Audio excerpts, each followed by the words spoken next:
Good afternoon, good evening, good morning, wherever you're watching me from. Welcome to my YouTube channel. My name is Jagedo. Today, I want us to talk about the cost of living in Kenyan politics.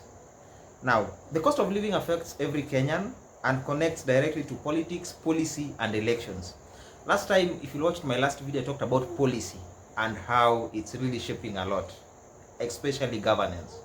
Now, why does the cost of living keeps on rising in Kenya? Always food prices are usually going up. Kenyans do complain and we just let it pass. Another financial year comes, they go up, Kenyans complain and just pass. The same as fuel prices. Right now, there are talks of because of the war in Iran, fuel prices are likely to go up in the next one or so week. So I'm going to touch on given number of factors. I'm going to talk about government policy and the economy. I'll talk about fuel prices and their impact, food prices and household pressure, the political dimension. Now, what do I mean by the cost of living? The cost of living refers to amount of money people need in order to maintain the standard of life. Cost of living, amount of money we need to maintain the standard of life. Sorry, what does the standard of life do I mean? Food, we all need food. They are like the basics: housing, transport, fuel, healthcare, and education. These are the key factors that any government that wants to come into power are usually the campaign policies or agenda. Healthcare, we've talked about so many times. Education.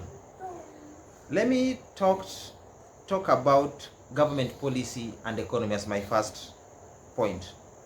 Government policy plays a major role in shaping the economy. Taxation. The government comes up with policies about taxation, public spending, and debt management. They all influence the cost of living. When our government collects money and pay debts, it's part of the budget that they do annually. So they hand in hand go and affect our cost of living. Because why? Because government increases prices for them to meet their debt obligation. So for example, under the current administration led by His Excellency President William Ruto, several economic policies, they have been introduced and they aim to stabilize the economy and increase government revenue. The moment you are increasing government revenue by increasing taxes, the common man is the one who cries. Policies such as higher taxes do increase prices of goods and services. Businesses do often transfer the cost of taxes to consumers. It's what I've just explained. When everything is on the rise, the person who bears the burden is the common man. That is me and you. Fuel prices and their impact. I think fuel is like an overall carrier. It runs the economy.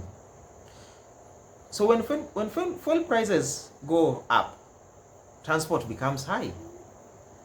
Transport companies increase their fare. It is me and you who again bears the consequences. Food distribution becomes expensive. The cost of transporting food from the manufacturer to the retailers and wholesalers to the consumers, me and you, becomes more expensive because they want to get back the amount that they spend on transport. Business operational becomes expensive because now everything is fuel. Everything is highly affected with fuel, how companies operate, because they are based on fuel. Eventually, these costs are reflected in the prices that consumers pay in the market. Fuel prices, they are a major political issue during election periods. When they campaign, I'll make sure fuel go down. They'll always tell you that. Food prices and household pressure. I'm now narrowing it down to household levels. Food inflation is one of the most painful aspects of the cost of living crisis. Year in, year out, the government talks of the maize prices. And I know it's also affected with the climate. Drought plays a big role. But we have weather agencies that predict our weather.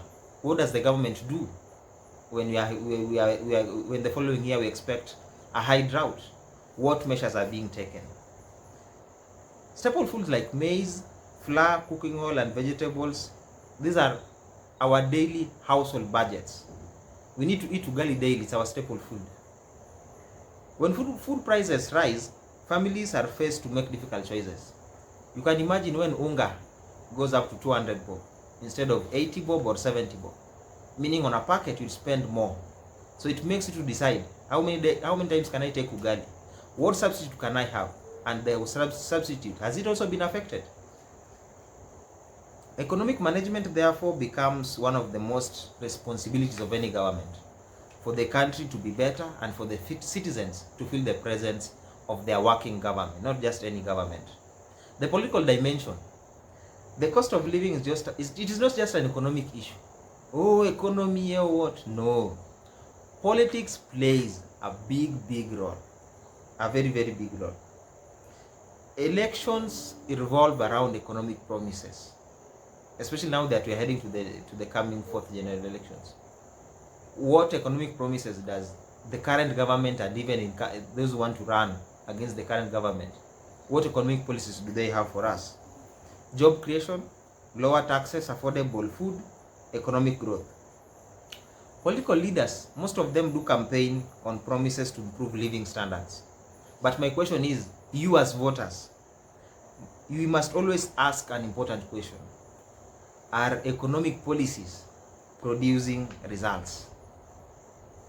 As the country moves closer to future elections, economic performance will be a major campaign issue. The current regime, its marking scheme will be based on how is the economy. Us as Kenyans, are we feeling the pinch, or is it a bearable economy? As I conclude, I'll say that politics and economics are deeply connected. We cannot talk of economics when we're not talking about politics. We cannot talk of politics when we're not talking about the economy. Government decisions influence taxation, fuel prices, business conditions, and ultimately the cost of everyday life. For citizens, understanding this connection is important for making informed political decisions. As we come, as the elections nearby, as understanding how the economy is running will influence how we greatly make decisions, the political decisions, as the elections come nearby. Because when we vote, we are not only choosing leaders, we are choosing economic policies that will shape our daily lives, because the government that comes with these policies and they implement them through parliament. I'll end it by there, and I want to appreciate you guys for watching. If you want more discussions about politics and governments, please feel free to subscribe, and I'm looking forward to seeing you in my next video. Thank you.